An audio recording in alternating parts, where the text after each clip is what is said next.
धन्यवाद अध्यक्ष महोदय। प्रश्न संख्या 285, आपकी अनुमति हो तो मैं पूर्ण उत्तर आ गया। उत्तर आ गया। चलो पूरा पूछो। अध्यक्ष महोदय, मंत्री महोदय का जवाब आया है और उस पे मैं आदिवासी समुदाय के उद्धार के लिए वित्त वर्ष 2023-24 में राज्य व केंद्र के विभिन्न योजना के 997 करोड़ बजट, जिसमें 744 करोड़ रुपए खर्च किया गया, मतलब 250 करोड़ रुपया खर्च नहीं हुआ है। पैसा क्या खर्च नहीं हुआ और उस बजट के आगे क्या किया गया, इसमें भी विशेषकर केंद्र की जो पीएमजे योजना के राज्य के लिए आवंटन 100 करोड़ में से 1 रुपया भी खर्च नहीं बताया। तो क्या ये पैसा केंद्र सरकार ने दिया या नहीं? यदि हाँ तो उसके लिए राज्य सरकार की तरफ से क्या प्रयास किया गया? और परिशिष्ट ब में जो खर्च का जो ब्यौरा दिया गया है उसके तीसरे नंबर पेज पर स्विमिंग पूल 3 करोड़ के आसपास बजट खर्च किया गया है। तो स्विमिंग पूल कहाँ बनाया, किसकी मांग पर बनाया? क्या स्विमिंग पूल बनाकर आदिवासी बच्चों का विकास करोगे या फिर स्विमिंग पूल और अन्य अनावश्यक जगह पर टीएडी का जो बजट उपयोग किया जा रहा है उसको रोकने का प्रयास रखते हो? उसकी जानकारी सदन को। माननीय मंत्री जी। माननीय अध्यक्ष महोदय जी, माननीय सदस्य ने सवाल उठाया है कि केंद्र सरकार का 1000 करोड़ रुपए खर्च नहीं हुआ। अध्यक्ष महोदय जी, ये केंद्र सरकार का 23-24 का बजट है। वो बजट केंद्र सरकार से आया नहीं, उस समय सरकार कांग्रेस की थी, आया नहीं तो खर्च करने का सवाल ही नहीं। दूसरा, एक इन्होंने कहा कि ये जो खेल स्टेडियम मांगा नहीं होगा ना, खेल मांगा नहीं, आप पूछो। दूसरा ये है, खेल स्टेडियम बांसवाड़ा में तारणताल स्वीकृत है 9/9/21 का, सरकार इनकी थी। स्वीकृत राशि 5.77 लाख, 90% कार्य पूरा हो गया है। ये कार्य पूरा होने के बाद माननीय सदस्य सीट पे जाइए।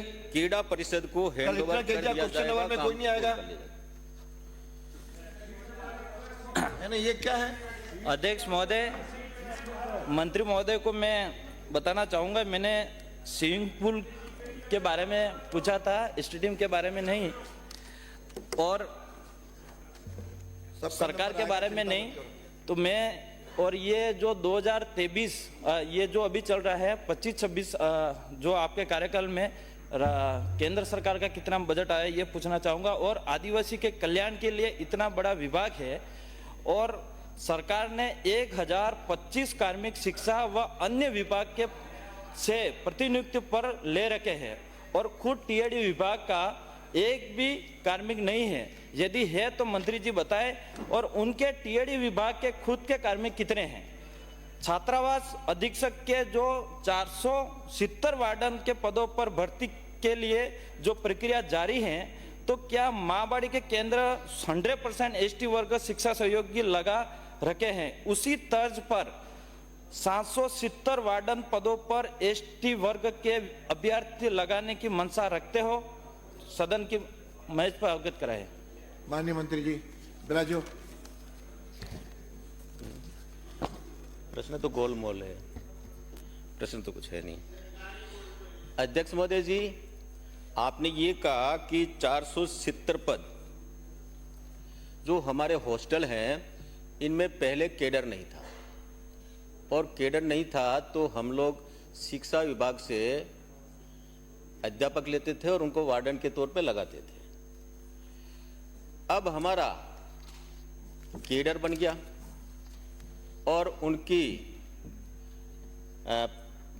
कार्मिक विभाग द्वारा उसकी प्रक्रिया चालू है। ये होने के बाद में हमारा केडर बन जाएगा।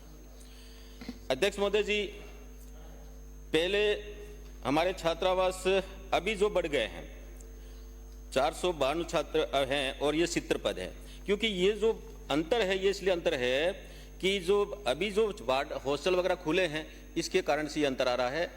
तो ये भी पद जो है फाइनेंस को भेज कर स्वीकृत करा करके पूरा करेंगे। अगला प्रश्न है सर, श्री रामकेश। एसटी एक के सेकंड। जो माननीय, वार्डन आपके है दो हो वो गए। आपके 2 हो गए, बिराजो। सर छोटा 2 प्रश्न हो गए, 2 में भी आपने लंबा, ठीक है, आपने पूछ, बैठिए।